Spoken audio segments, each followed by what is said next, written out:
mo ń rí àwọn fídíò kọ̀ọ̀kan tí oníkálùkù ń sọ pé olóyè Sunday Igboho Ìlọrin ti yá, olóyè Adéyẹmọ Ìlọrin ti yá. Èmi ò ní nǹkan méjì tèmi fẹ́ sọ ju pé olóyè Adéyẹmọ a tó fiṣẹ́ ogun rán kábíyèsí Kẹ́mi Ọláógún o, but ẹ ṣẹ̀ṣẹ̀ free actually náà èmi ti sọ níwọ̀nba fún wọn, but mo fẹ́ sọ ti public fún àǹfààní ẹ̀yin tẹ́ bá ń expect pé olóyè máa túṣẹ̀ wá dé àsìkò tó yẹ kán máa rẹ́sì kankan sinmi kán tún wá lọ kọjú ogun. Ok, alákọ̀ọ́kọ́, ṣé kò sí ọba nílọrin, ṣé kò sí gọ́vnà ń bẹ̀, ṣé kò sọlọ́pàá ń bẹ̀, ó wà ń bẹ̀ àbí? Ok, mo kọ́ béèrè question yẹn kí n tó sọ tinú mi ni o, kẹ́ má lọ máa sọ pé yẹn ṣé wọ́n jẹ́ Sunday Igboho ni èwo dẹ̀ fi ilẹ̀ jẹ́ kó lọ ṣe tiẹ̀. Mi sọ pé kán má ṣe tiwọn o, mi dẹ̀ ní kán má ṣe fẹ́nu wọn, bọ̀ kọ̀rọ̀ lọ́kàn yẹn pé tó bá yẹ pé dádì tó bí ẹ ni olóyè Sunday Igboho, kán wá ní incident yẹn láti 201, wọ́n ẹ̀ṣẹ̀ wá free, wọ́n wá opportunity láti free nsìn, ó wá expect pé dádì ẹ̀ yẹn kó má take ẹ̀, kó má wojú ọmọ, kó má wojú ìyàwó, kó má wojú anybody, kó tún gbé igba ogun kán tún lọ àbí? Nǹkan tẹ́mi kàn bá sọ fáláyé ni pé bàbá mi Kẹ́mi Ọláógún o, tẹ́ bá ní kí lọmọdé yìí sọ pé kinní kan fine, tẹ́ bá dẹ̀ ní Saheed mo understand yẹ fine, kò sára tí ẹ lè fi mí dá pẹ̀lú ọ̀rọ̀ tí mo fẹ́ sọ yìí. Ọlọ́run wà pẹ̀lú gbogbo wa. Aláyé ẹ sinmi kẹ́ rest. Ẹ ṣe òṣèlú nínú òṣèlú, ẹ ṣe òṣèlú nínú òṣèlú. Ṣé rí bí wọ́n ṣe tó, bí Nàìjíríà ti ṣe bàjẹ́, ẹ jẹ́ ká wọnú wọn, ká fọgbọ́n tó, ká dá padà sí bó ṣe dáa tẹ́lẹ̀, tí ò ní bọ̀rọ̀ ogun dé rárá, tí ò ní bọ̀rọ̀ à ń jáde rárá. Mo rí i pé bí aláyé ṣe dé yìí, wọn ti ẹ̀fẹ́ kọ́ sinmi, oníkálùkù ti ń ṣàǹtáàgì wọn mọ́rọ̀ Ìlọrin, ọ̀rọ̀ Kwara, ọ̀rọ̀ Igbá. Ogun dùn, kódà ó ṣe fẹnu jà, ó rọrùn bàjẹ́. Mo lè fẹnu jagun gbogbo ìlú yìí, àbí bàbá yìí mo parọ́ ni? Mo lè sọ pé máa lu bí ó dùn fẹnu jà, bọ̀ ẹni tó bá kọlu bọ́ǹbù rí, tó bá gbúrú àrá, ó mọ́ máa tọ̀ sára ni. Ẹ jọ̀ọ́ torí Ọlọ́run, kì í ṣe pálá yóò lè jagun yẹn o, àmọ́ mi sọ pé kán má jà mí nìkan jà o, bọ̀ ẹ jẹ́ kán sinmi náà, ẹ jẹ́ kán sinmi, ẹ jẹ́ kí máa rest, ẹ jẹ́ kán dójú tu, ẹ jẹ́ kán settle ọmọ wọn, kán settle ìyàwó wọn, kán dúró táwọn ẹbí wọn. Máa yín náà mà ní family. Ayé àtijọ́ mà kọ́ la wà yìí.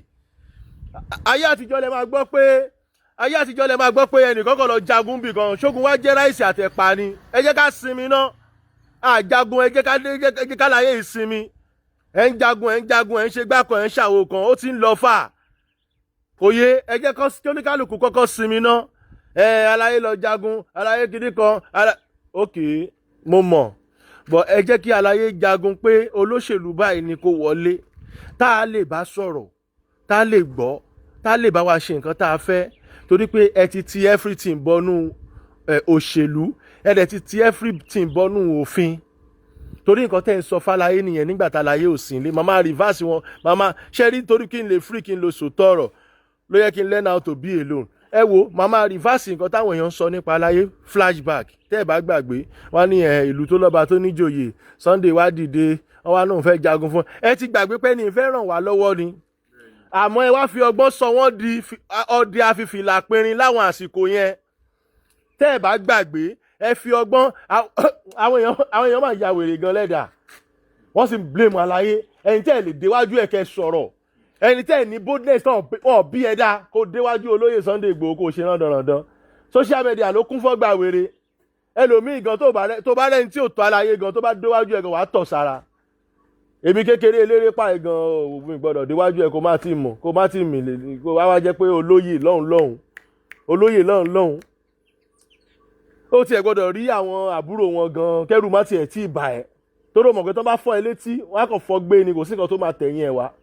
Ó wá di pé olóyè Sunday Igboho làwọn èèyàn, tẹ́ bá ti ẹ̀rọ ọmọ mi tó bá jáde báyìí, tó bá post lórí ọ̀rọ̀ olóyè Sunday Igboho, yọ̀mọ̀ àwọn ọmọ Fulani àbáwọn kan mákọ̀ wò báyìí pé ẹbí ẹ kọ́, social media ló kọ̀ sí ẹ̀.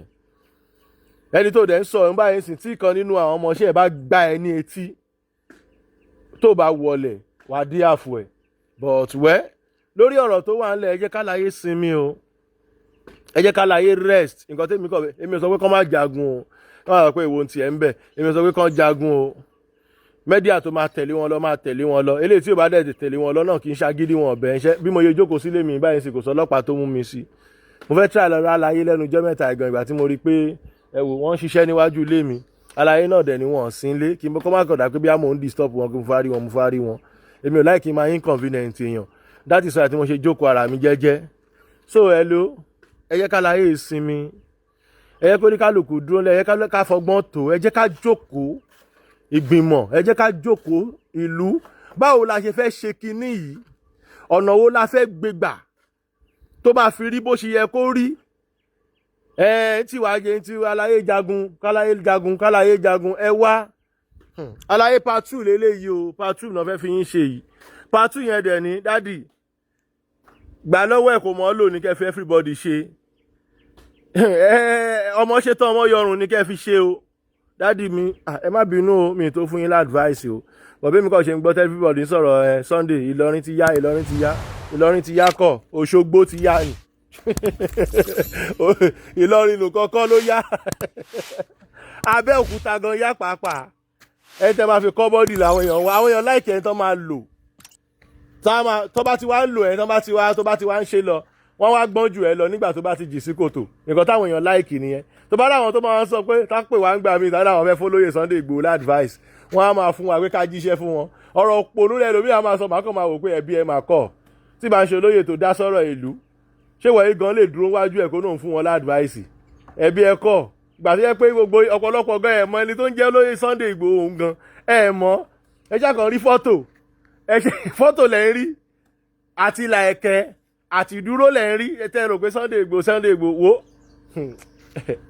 ẹ mọ̀ tí mọ́tò bá kọlu màálù ṣe mọ̀ kan tójú mọ́tò yẹn máa ń rí ṣá. ẹ yẹ kí oníkálukú lọ ṣe pẹ̀lẹ́pẹ̀lẹ́, ẹ yẹ ká láyé jagun tó bá tinú wọn wá, ẹ má yẹ ká máa tì wọ́n jagun kankan, ọ̀tọ̀ọ̀tọ̀ lọ́rọ̀ o pé jẹ́ nìyẹn tí ọ̀rọ̀ mi bá dẹ̀ bí nínú bí a kò lọ kó sínú sọ́kàwé. Ẹ ṣàyẹ kí ẹni ẹlẹ́ni sinmi kán rójú tu ara wọn, abánidá ò kí ń bá ní débẹ̀, kò jù bẹ́ẹ̀ lọ o.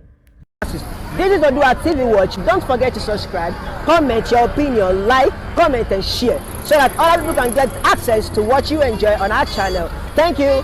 We love you.